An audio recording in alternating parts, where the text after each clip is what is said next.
Welcome to the Freedom Blueprint Show, a podcast about creating the lifestyle you want through your small business. Drawing on their experiences starting and running multi-million-dollar small businesses, three friends, John, Ryan, and Gabe, discuss how to have a business, but more importantly, a lifestyle you love. And we are live. What up, boys? Nice to catch up with you guys again. What's up? Here we are. Got my, have you guys ever done sparkling ice? Really good. No. Sparkling ice? Yeah, it's very healthy for you, Gabe. What is it? Just like sparkling water, carbonated water? Zero sugar, lots of caffeine. Love me some caffeine. So any artificial sweetener, or is it I have no clue, guys. I don't read labels. Look, put this in your coffee and thank me later, or in any beverage that you want. You'll feel like $1 million. My religion doesn't let me teach drink coffee, but if I put it in water, I'll be all right. So this is coffee berry fruit extract, and it's a part of the coffee berry that pretty much gets discarded. But it's the cherry part of the coffee that gets discarded when they make the actual coffee, and it's actually filled with polyphenols, stimulates BDNF in your brain, and it just makes you feel amazing. So great little hack. I'm gonna try that. Little advertising plug. Hopefully they're paying us. We'll call the company. Reach out to us for sponsorship opportunities, guys. So what are we talking about today? ABC players. Ryan Always and I were be talking closing about, or what? That's right. You get a set of steak knives if you're the top guy.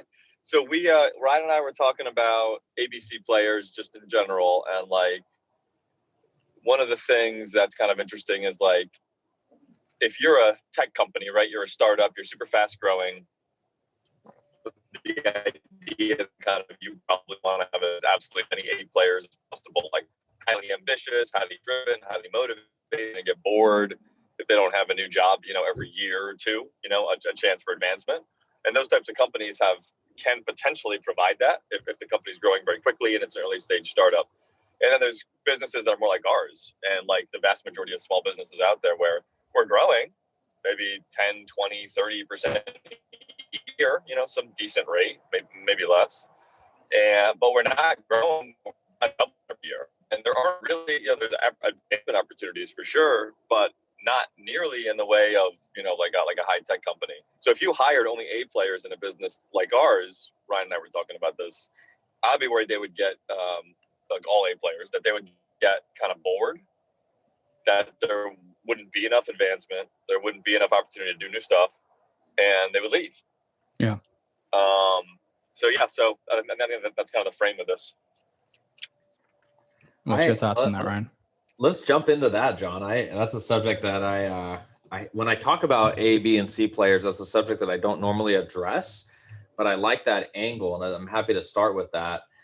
And my opinion is an A player is somebody that could have, maybe let's define it. And before I answer that question, is somebody that could have high level conversations, has a high cognitive score, right? They're smart, they're coachable, and they complete tasks and can take and own a task, right? They own what you give them, and they're able to manage other people. To me, that is an A player. Do you guys have any other definitions that maybe I'm missing? I'm not trying to if I sat here and thought about it more and I wasn't on the spot, I'd probably think of more, but anything else I'm missing as far as bullet points of an A player? Well, for me, I just have two criteria. Are they aligned with the culture? And like what you said, Ryan, can they do the job to a high level of competency and own it? That for me, it's just okay. Similar. I agree. Culture is important too. Anything else, John, to add to that list? The way I think of an A player is really about the future. Can this person take on bigger roles as time goes on? Right. So that's the thing that I would kind of add to it. So let me answer that question. Now that we've kind of defined what an A player is, I know a lot of A players that are A players but don't have the risk tolerance to go on their own. Now, as they see you and get more comfortable in the business, do they develop that? Maybe. But like I hired one and I'm paying him really well. He's in the office right behind me. He may be able to hear me, so I got to be careful. But I pay him really, really well. He was an entrepreneur for a little bit, and it stressed him out. It gave him anxiety having to take that all on himself, and he didn't like that stress. But when he's in an environment where he can thrive, and he's not having to have the additional stress of being an entrepreneur, and he's got somebody like me that is okay with that risk, he thrives and does really well. So I hear you, John, on it's risky to hire A players, but man, the risk of having a B and C and the time it's going to take you to get to your goals by having B and C players, to me, is worth that risk to have the A guy or girl. Yeah. Yeah, I would say you want to have A players. I was just saying you don't want to have it. It sort of would be almost impossible to achieve this, but you don't want to have all A players. Or I guess a lot of businesses probably don't want to have all A players that are like ours, would be what I would say. Not to have some. Yeah. I agree with that. I don't think you'll ever will. I mean, that's just the reality, right? Yeah. You won't, but you could hire, like pay top of the market, hire the smartest people you can find. You're at the top of the market pay wise, and people are just super freaking ambitious, probably that have a lot of like entrepreneurial stuff on the resume, that are like, these hard driving, super ambitious types. You can try to hire as many of those as possible and fill your team with that. Yeah. I mean, I agree with both of you. I think, to John's point, I think if you only had A players in a small business, you would have massive turnover. Because it's just highly unlikely you're going to be able to keep them engaged and challenge them enough where they feel like they're growing to the point that, they can continue doing what they're doing. So I kind of look at it like a basketball team. I like basketball, right? So like you can't have a team of 5 Michael Jordans, right? You just need 1 or 2. And then if you surround them with really good B's and C's, it can do wonders for you, but you still need the A's. You need the superstars to get you to the championship. And then you just really need a great solid foundation of B's and C's that are aligned with the culture and can sacrifice themselves for the good of the team to win, And I think that's where you and I's definition of, and I love the analogy, by the way, and I think it applies actually, but I have a different I have maybe a bigger, you get into my A bucket easier, maybe. Like, you don't have to be a Michael Jordan to be in my A bucket. Does that make sense? Like, I just, if you can own tasks and manage people, now granted, like somebody on the front lines, they could be an A player in their role, right? So like, I'm okay taking the risk of people leaving and bringing on amazing people and taking that risk, but I do understand that concept, Gabe. You can't hire 5 Michael Jordans and expect them to play well together. It's just never going to work. Yeah.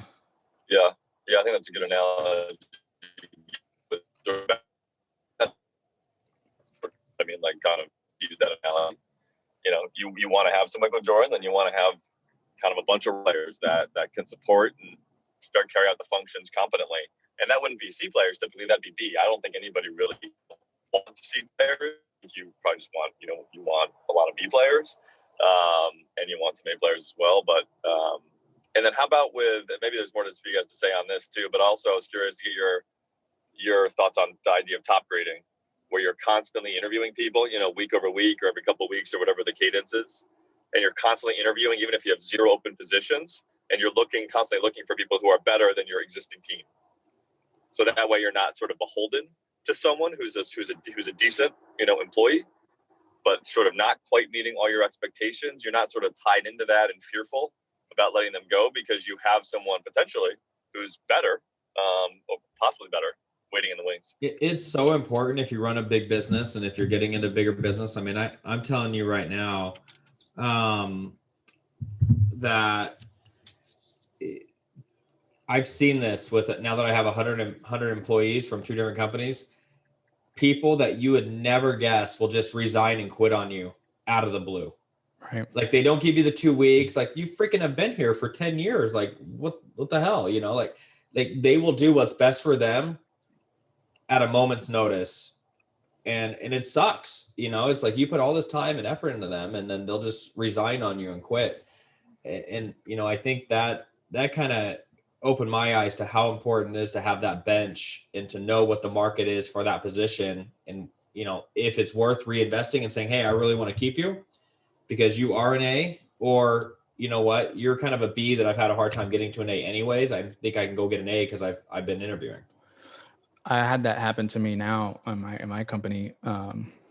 like 3 or 4 months ago, I had a girl that was with me for 5, 6 years, and she left though because she wanted to manage the company, and she just felt that that was never going to happen, and she looked somewhere else for an opportunity where she could get there. And I just didn't think she was right she wasn't the right person to manage our business, and so she left. Yeah. So how I think I was going to say, I think like, for me, and I'm not always diligent about this, I'm trying to do interviews every couple of weeks and really hold to that for kind of the most important, positions on the team. And sometimes it's just a growth opportunity. You don't have to replace somebody, but I'm trying to clear a bar where the person who I'm hiring, I think, and I could be wrong, I think they are better Than the current talent. Exactly, than the current people I have. And I feel like if a kind of interesting idea, if you're just constantly doing that and bringing those people in, that's the sort of top grading idea, I guess. Mm-hmm. And then in theory, you should constantly be continuing to increase the capability of your team. So I just think it's kind of a cool idea. I'm doing that right now. It's something that I've slacked off on for. It's one of those things that you always know you should be doing, but you kind of just don't do it because it's not urgent. Totally. And I made it a priority that my team's holding me accountable to just make sure that every quarter I interview X amount of people. But it's cool because I don't need to hire anyone. I don't really even have a spot open. I'm only even going through the interview process if I'm absolutely in love with the candidate, And then even then, if I really like the person, I have two options. I either say like, I really like this guy and I want to hire him, and I either bite the bullet and bring him on the team, even though we don't have a spot open, but it's going to be good for us. Or, it's like, hey, let's just keep the lines of conversation open and let's keep communicating, and let's stay in contact. And, you have a system or a process in order to do that. So when the opportunity does come, you can pull the trigger. But I don't know, my thought process, if if you really feel they are a player and they check all the boxes, especially in sales, like more admin roles, I guess it's not as big of a deal, but for sales, I feel like you should bite the bullet and just make it happen, Well, sales is easier because sales is generating revenue, right? Like bringing on more admin is a cost to the business you got to be careful with. But yeah, you just have to make sure you have the infrastructure to deal with the additional leads and the money to deal with the additional deals. And for sure. But I struggle with that because I love that. Phil Green's really good at that. A friend of ours that he's really good at staying in touch with people and hiring them later and networking and bringing A players from other businesses. Like I really struggle with that, guys. When somebody responds to an ad on Indeed, like the pessimism in me is like, well, why the hell are you leaving your current job? Why is that not a fit? Like, why can't you get along with the culture there? What's going on that's causing you to want to leave? And like, you really got to like dive into that with people and really understand it, because oftentimes you're just taking on someone else's problem. Yeah. But if you look at if you look at a lot of the studies that have been done on A players, true A players, they don't stop looking for jobs. Even when they're hired, they're always looking for better, not just like we're looking for better talent. True A players are looking for better opportunities. And it's not that they're dissatisfied where they're at. They're just trying to see, hey, if I'm earning 100 here, can I earn 120 or 130 somewhere else? When I hear things like, hey, I'm putting extra time, I'm putting the extra effort, and, I'm not getting what was promised to me. Like those are good conversations to have, right? That kind of gives you a little bit of an eye opening. How often are you guys calling the references and the bosses of the people that they're leaving from, or the people they've worked for? We should. Yeah, we follow the top grading model for hiring. Can you go through that, Gabe, what your process is? That might be helpful for people, just kind of what your main things are that you do. So, first is job ad for the most part, right? And then letting everybody know in our circle that we're looking as well, trying to get referrals to come in. Just like sales, I look at it as a sales job. So I have a funnel. So the first funnel is either filling out some type of employment application form that I want them to fill out, or constructing a quick 2-3 minute video where I just say, look, wow me on this video, and so they have to pass that first benchmark to get through the top funnel. And if they pass that, then we do a phone interview with specific questions that we have based on the top grading model. and they have to fill out an employment application form, because the whole top grading thing is that people lie on their resumes. So like just completely discard them. Like give them you need to provide your own document that basically asks specific questions based on their job history and all that stuff. And there's specific things that you look for to see if to spot patterns, right? Like one of the things when you're looking at their career history, you want to know that they're not job hopping, right? That's a flag. So if you see the first thing I look at is the job hopping. Yeah, if you see job hopping, big flag. Yeah, me too. The other thing that you want to look at is that their earnings are increasing. So we have it set up where we have like when the thing comes back, we can see a graph or a chart. And if I see that their earnings are going up, good sign. If I see it's going down, that's also a flag. And then it might not be a deal breaker. There could be legitimate reasons, right? Like like for instance, a woman got pregnant, came off the job market, or decided to just work part-time, or whatever the case may be, but it's something that you have to pay attention to. So we'll do the phone interview. And then if they pass the phone interview, which is typically anywhere from 20 and 30 minutes, then we'll do the in-person, which is a whole set of other questions. And that takes a couple hours. And I like that in this world, we don't do phone interviews anymore. We do Zoom interviews as a first interview. And it's so more common in today's world to do that, which I think is great. Well, we do. I mean, I call it phone, but I do use Zoom for those. I use Zoom for those. And then we'll do the in-person, and the in-person, depending on the job, if it's a management job, that interview can last 4 or 5 hours. If it's if it's just like a regular sales job, it's a 2 or 3 hour interview. It's still pretty rigorous, and you have to bring someone with you to do it from the team, because it's like it's having a second person look at your blind spots and seeing what they see from the person, and then actually top grading them, right? Like having your criteria set up or your scorecard set up where you're like, all right, this is the criteria we're weighing out for. And does the person next to me, what do they score them at, and what do I score them at, and why? Like, is there something that we don't see eye to eye on? And it just helps, because as a business owner, you tend to get hot, right? With anyone you see, if you really like, and you can tend to be over optimistic and watch and like overlook warning signs or just ignore them totally, compared to somebody else that's not as vested as you, and will look at and be like, hey, like, this person looks good, but these 2 or 3 things are pretty big flags that we need to look more into, Hey, if you're listening to this and you're a B player, but you want to look like you're an A player, I'm going to give you a little trick. Match the energy of the owner as he's talking to you, and he will like you a lot and hire you and think you're an A player. Like, it's a real trick. Like when people do that, you're like, oh, this person's like me. Oh, they're amazing. I'm amazing. Like, you could fall into some traps there, Gabe. I really like that you said that. Yeah. One of the things I look at too a lot in the interviews is I make sure that they're reading and that they're developing themselves. Like that's a big thing, because one of our core values is mastery. And if they haven't done any self-education in the last year, if they're not reading or going to seminars or courses, that's already a big warning sign for me, because I want people that are like looking to invest in themselves and grow on their own. Not that I have to motivate them to do that, Well, I would love, I think it's a great conversation on A players. I think people's biggest struggles are their B players, in all honesty. I think people know who their C players are. And remember, reward your A's, train up your B's, and fire your C's. So let's just throw C's out the window for a second. The B players, what's the definition of a B player for you guys?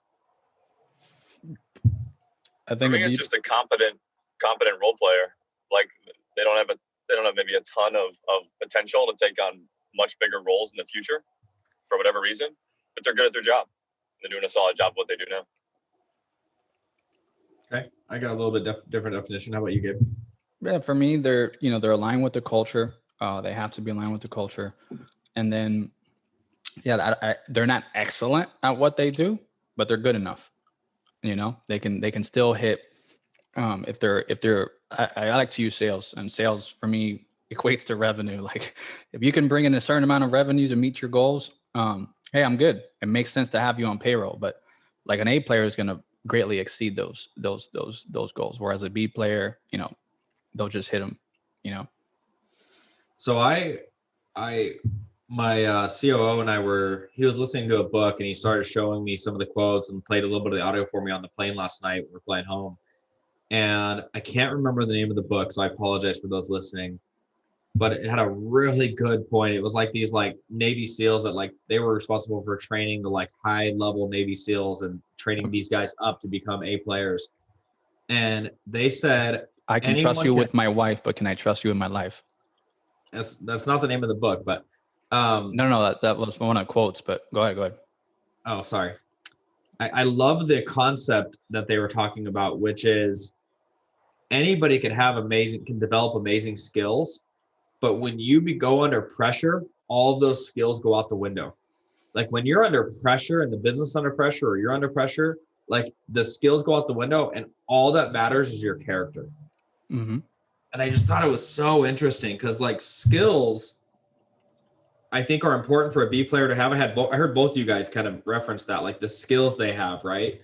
Their capability from a skill perspective. I definitely think B players have the skills, and A players have the character under pressure to push through and get crap done. And a B player, in my opinion, doesn't always own it. They're really good at it. If you give them tasks, they can complete tasks, but they aren't at the level. Here it is. In my mind, what I'm seeing currently with my B players is you give them a set of tasks, they'll go do it, and they'll motivate it to do it. But what they're not good at is thinking through the potential issues and who they need to communicate with, and that bigger picture of if I do this, this is going to happen. And if I don't do this, this is going to happen. And if I assign something to somebody, I got to follow through to make sure it got done. And to me, that is a B player that isn't at that level.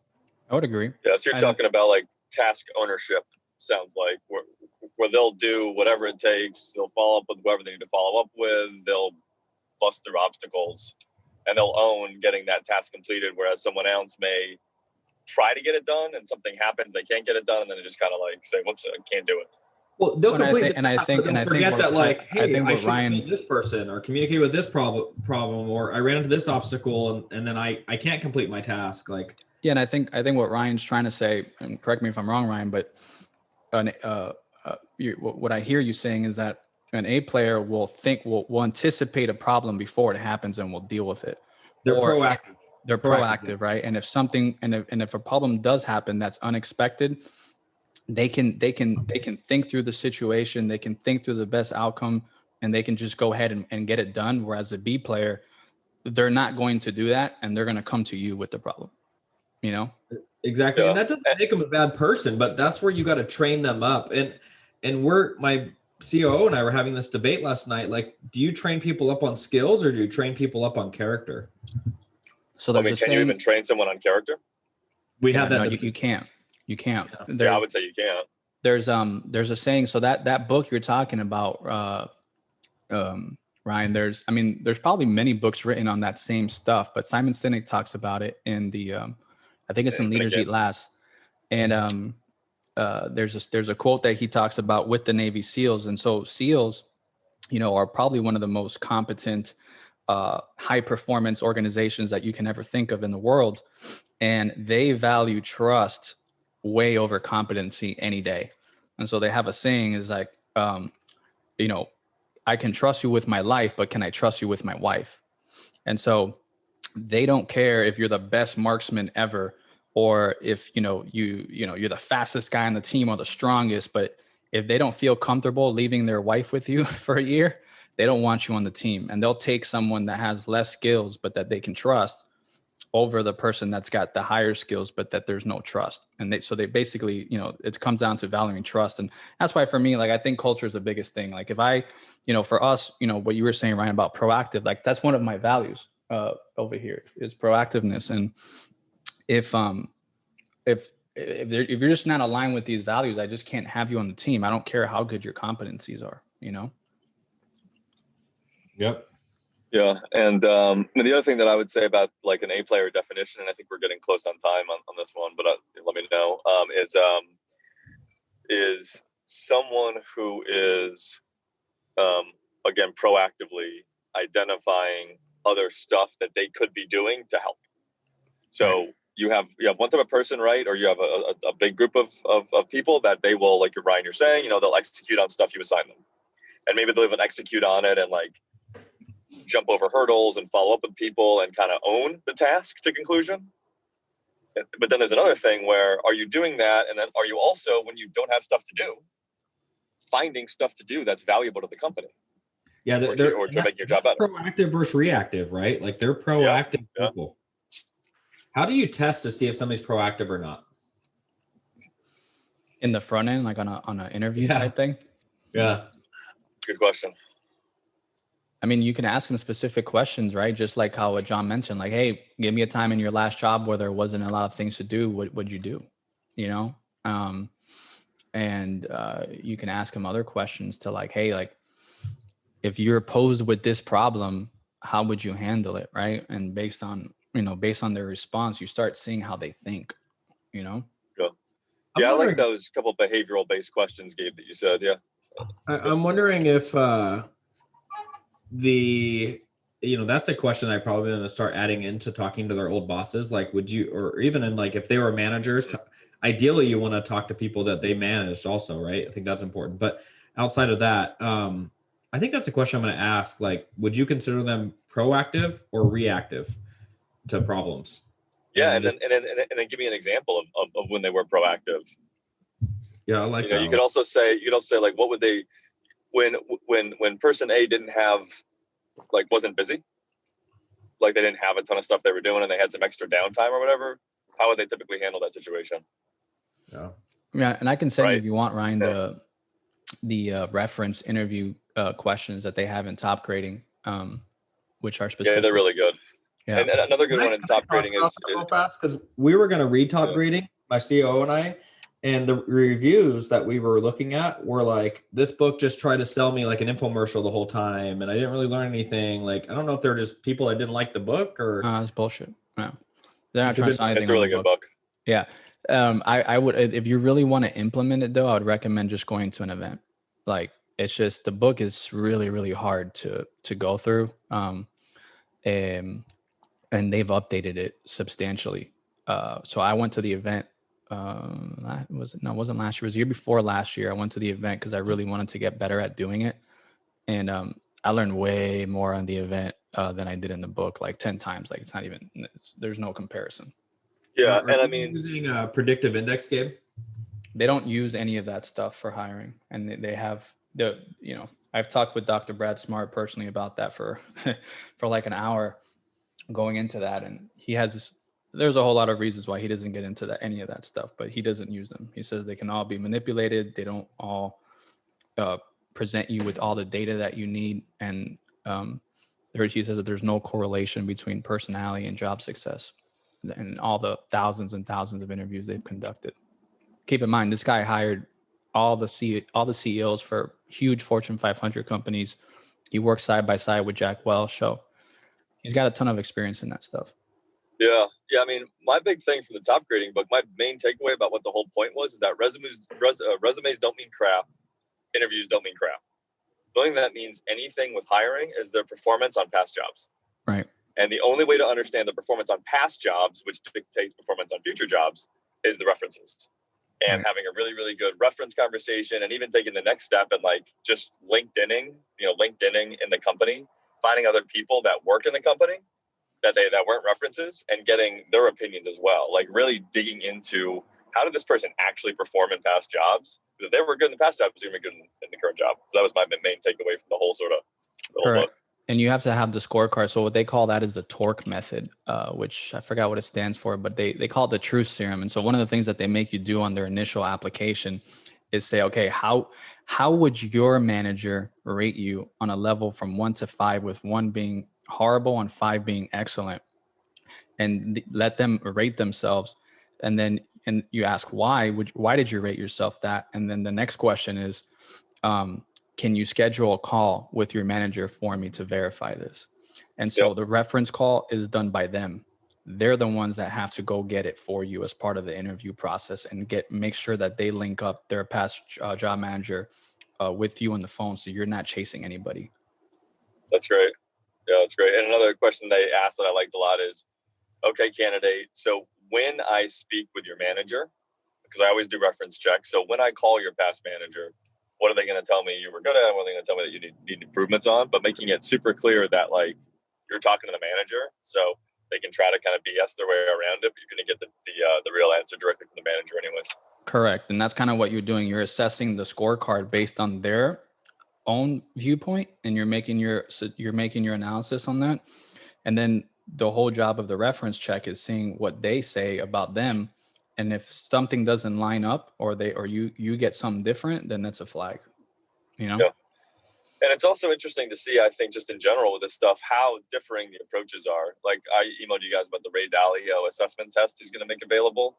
But him and his company, Bridgewater, the largest, most successful hedge fund in the world, he's huge on these personality profiles. He uses them a lot as well, like the management of the employees, but also quite a bit in the hiring process. So just, super successful dude, amazing hiring that he's done clearly. And, he puts a lot of stock, or at least quite a bit of stock in it. And then this other guy, the smart guy, doesn't. So do they, I know I've read Principles, and I remember seeing how cool they use the personality profiles. Like they have a baseball card for everybody in the team. Yeah.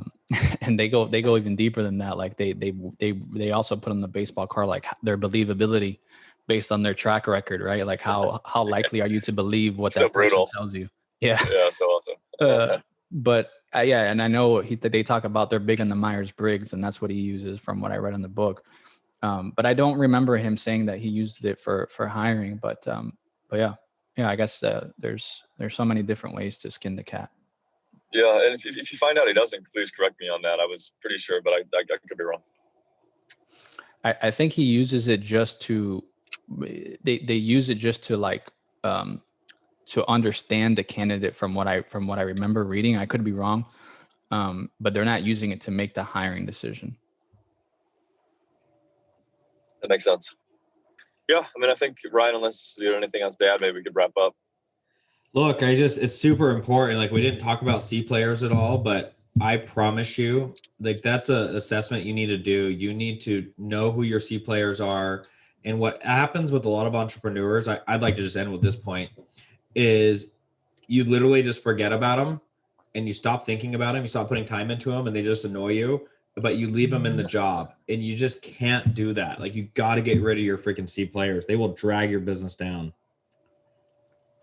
I think that's a great point. Yeah, I 100% agree with you. And the inertia and the tendency to just be lazy and keep them because it's just easier than having to find somebody new and train them and lose the productivity while you're changing people out. Right. Yeah. Well, and that's why the hiring, the looking for talent is so important. What you mentioned something there, sublimity too, that I think is important, Ryan, is that as a leader and as you're growing, a lot of people, they tend to spend most of their time with the C players. Because those are the ones that need the most help, when it should be the opposite. You should be spending most of your time with the A players and really developing them and grooming them to grow, to take your company to the next level. Yeah, absolutely. Well, cool. Yeah, I think this was an interesting discussion. I mean, there's a lot more to talk about certainly with hiring. Maybe we'll do that on future episodes. But yeah, I thought it was good. Thanks, guys. All right, guys. Catch you later.